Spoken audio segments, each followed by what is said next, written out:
Know then this truth, enough for man to know virtue alone is happiness below.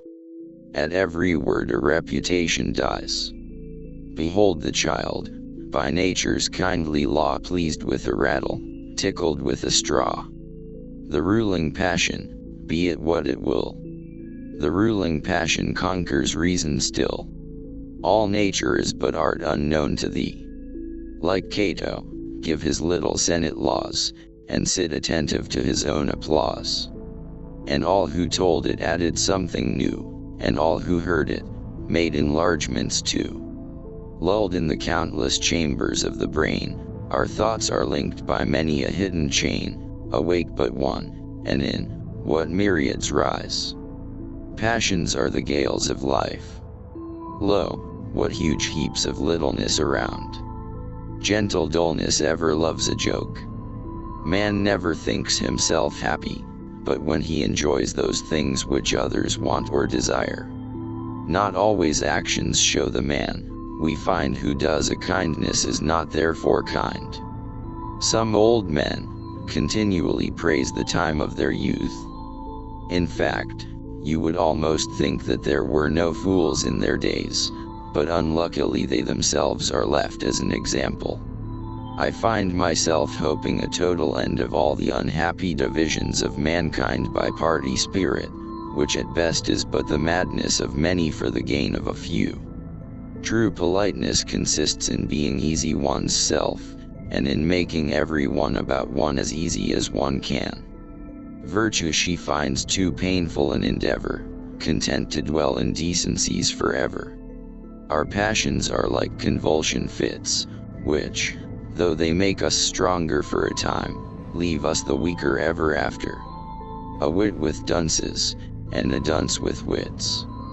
Whoever thinks a faultless piece to see, thinks what ne'er was, nor is, nor e'er shall be.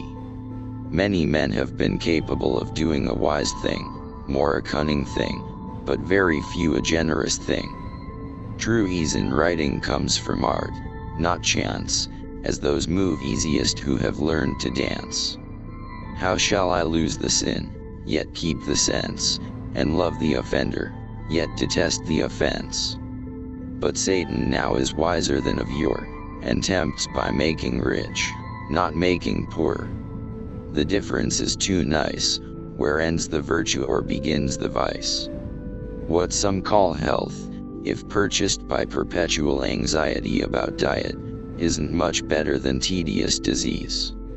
If a man's character is to be abused, there's nobody like a relative to do the business. Extremes in nature equal ends produce, in man they join to some mysterious use. Never was it given to mortal man, to lie so boldly as we women can. The greatest magnifying glasses in the world are a man's own eyes when they look upon his own person. Fondly we think we honor merit then, when we but praise ourselves in other men. Men would be angels, angels would be gods. Fools admire, but men of sense approve.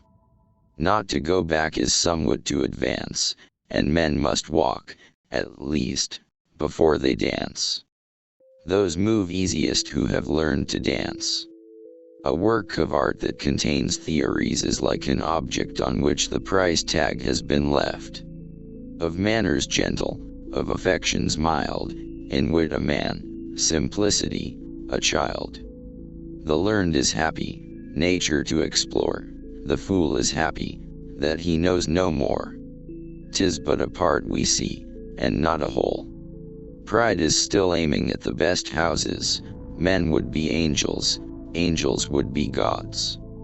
Aspiring to be gods, if angels fell, aspiring to be angels men rebel.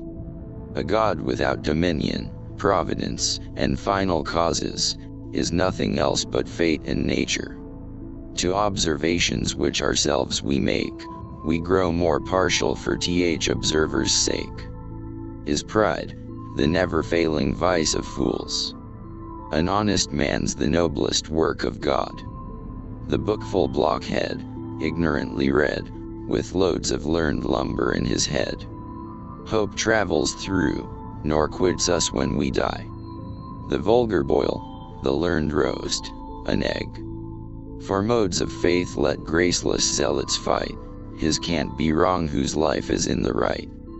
A cherub's face, a reptile all the rest. But blind to former as to future fate, what mortal knows his pre-existent state? Satan is wiser now than before, and tempts by making rich instead of poor.